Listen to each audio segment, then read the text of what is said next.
दीदी मत उतारिए मेरी बहू की चूड़ियाँ। बहू तुम्हारे हाथ खाली क्यों हैं? इन सोने की चूड़ियों के साथ कुछ हरी चूड़ियाँ डाल लो। खाली हाथ अच्छे नहीं लगते। और हाँ, माथे पर कुछ नहीं तो काली बिंदी ही लगा लो। मैं जानती हूँ तुम्हें सजना संवरना अब अच्छा नहीं लगता। अरे इसे बिंदी मत समझो, नजर का काला टीका समझ लो। आसपास के लोग हमारे रिश्ते से कितना जलते हैं ये तुम जानती नहीं हो। उषा जी अपनी बहू नैना से कहती हैं। नैना हंसते हुए बोली, क्या मम्मी जी आप भी कुछ भी कहती रहती हैं। आज तक कोई सास बहू के रिश्ते से जला है? जो हमारे पड़ोसी जलेंगे, हाँ वो बात अलग है कि आप मुझे बहू से ज्यादा बेटी समझती हैं। अब जलने वाले जलते रहें तो हमें क्या है। इतना कहकर नैना हंसते हुए अपनी सास की बात मानी और हाथों में दो दो हरी चूड़ियां डाली और काली बिंदी लगाकर अपने काम पर चली गई। जाती हुई नैना को देख उषा जी की आंखों में आंसू आ गए। तभी उनके पति बिशंबर जी आए और बोले, उषा जो बीत गया उसके लिए आंसू मत बहाओ। ये देखो हमारा भविष्य स्कूल जाने के लिए तैयार है और किसी के लिए नहीं तो इसके लिए ही मुस्कुराओ। उषा जी अपने पोते अभय के लिए मुस्कुराने लगी तो अभय बोला, दादी मम्मा कहती है जो स्ट्रांग होते हैं वो रोते नहीं है, आप भी मत रोना। बिशंबर जी बोले, मैं इसे स्कूल छोड़कर आता हूँ, फिर बैठकर बातें करेंगे। इतना कहकर वो चले गए। सबके जाने के बाद उषा जी घर के छोटे मोटे काम करके बहू की मदद किया करती थी। जब नैना के कमरे में उसकी चीजों को वो व्यवस्थित कर रही थी तो नैना की ड्रेसिंग टेबल पर ढेर सारी रंग बिरंगी चूड़ियां थी। वहीं उनके बेटे अमर की तस्वीर थी जो कुछ साल पहले एक दुर्घटना में चल बसा था। उषा जी के एक हाथ में चूड़ियां और दूसरे हाथ में अपने बेटे की तस्वीर थी। वो पुराने दिनों में खो गई। माँ देखो ना, ये दिन रात नीली पीली चूड़ियां पहनती है, इसे समझाओ कि पति के पसंद की हरी चूड़ियां भी पहना करे। अमर उषा जी से कहता है। नैना बोली, मम्मी जी ये कहाँ लिखा है कि बस पति के पसंद की चूड़ियां पहनना है? मुझे नीली पीली चूड़ियां अच्छी लगती हैं तो मैं तो वही पहनूंगी। आपको पसंद है तो आप ही पहन लो। उषा जी बोली, शादी को 4 साल हो गए, साल भर का तुम्हारा बच्चा हो गया है, फिर भी तुम दोनों बच्चों की तरह लड़ते हो। ठीक है, उसे नीली पीली चूड़ियां पसंद है तो पहनने दे, कल तुम्हारी पसंद की हरी चूड़ियां पहन लेगी। नैना अमर को चिढ़ाने लगी तो अमर बोला, देख लेना जब नहीं रहूंगा तो इन चूड़ियों को देखकर मुझे याद करोगी। नैना ने तुरंत अमर का मुंह बंद किया और बोली, ये कैसी बात कर रहे हो? शुभ शुभ बोलिए। ये लीजिए, मैंने उतार दी नीली पीली चूड़ियां और पहन ली आपकी पसंद की हरी चूड़ियां। भगवान के लिए फिर कभी ऐसा मत कहिएगा। उषा जी आई और अमर के कान पकड़ते हुए बोली, क्यों रे, मेरी बहू को क्यों परेशान करता है? ऐसी बातें करके तुम इसका नहीं मेरा भी दिल दुखाते हो। बेटा तुम्हें देखकर ही तो हम जी रहे हैं, तुम्हारे बिना हम अपनी जिंदगी की कल्पना भी नहीं कर सकते। अमर, माँ और पत्नी दोनों के गले में हाथ डालकर, माँ जिंदगी का क्या भरोसा, पर अब हम सबकी जिंदगी को आगे चलाने वाला आ गया है। अब पकड़ो अपने पोते को, मैं ऑफिस चलता हूँ। इतना कहकर अपनी मोटरसाइकिल स्टार्ट किया और निकल गया। ना जाने ईश्वर कब जुबान पर आकर बैठ जाते हैं। सांझ में दोनों सास बहू मटर छील रही थी और कह रही थी कि आज अमर आएगा तो उसे मटर की कचौरियां बनाकर खिलाएंगे। तभी उधर से अमर का एक दोस्त भागते हुए आया और एक बुरी खबर लाया, जिसे सुनते ही नैना बेहोश हो गई। उषा जी मानो पत्थर सी हो गई जब उसने ये बताया कि अमर का एक्सीडेंट हो गया है और वो अस्पताल में अपनी अंतिम सांसें ले रहा है। देखते ही देखते हरा भरा परिवार दुखों में बदल गया।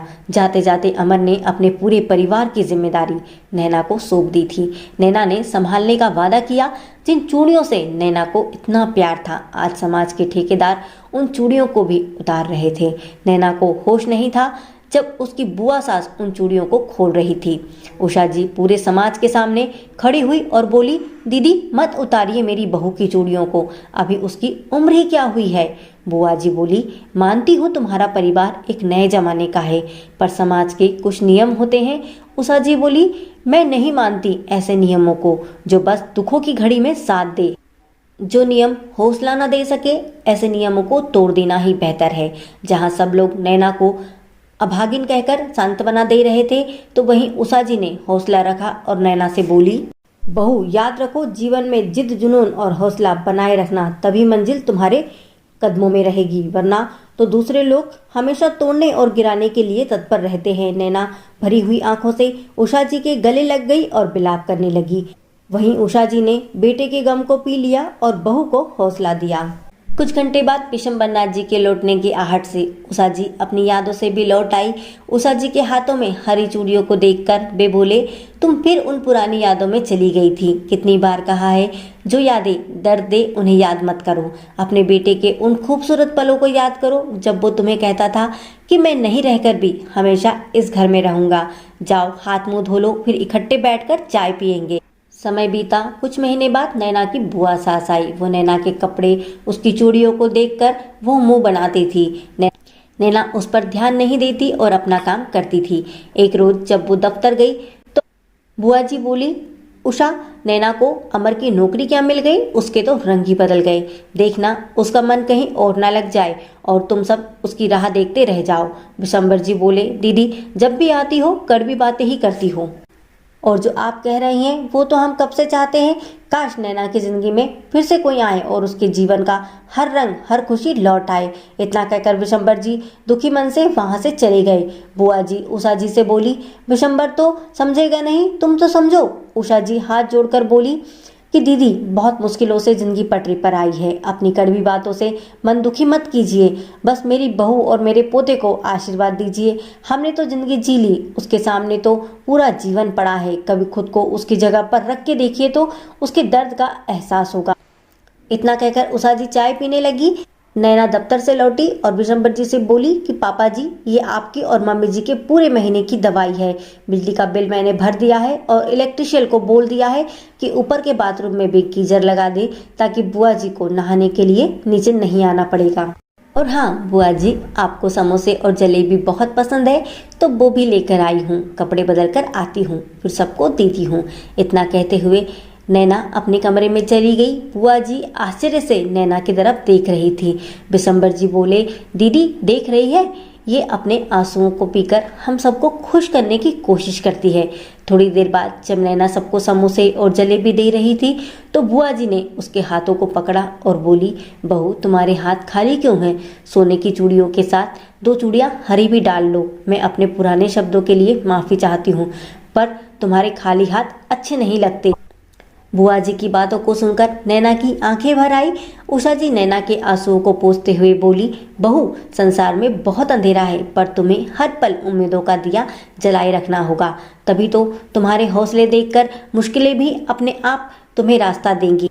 नैना बोली, जब आप सबका साथ है तो मैं हौसला कैसे हार सकती हूँ, और फिर हम सबके भविष्य को भी तो यही हौसला देना होगा।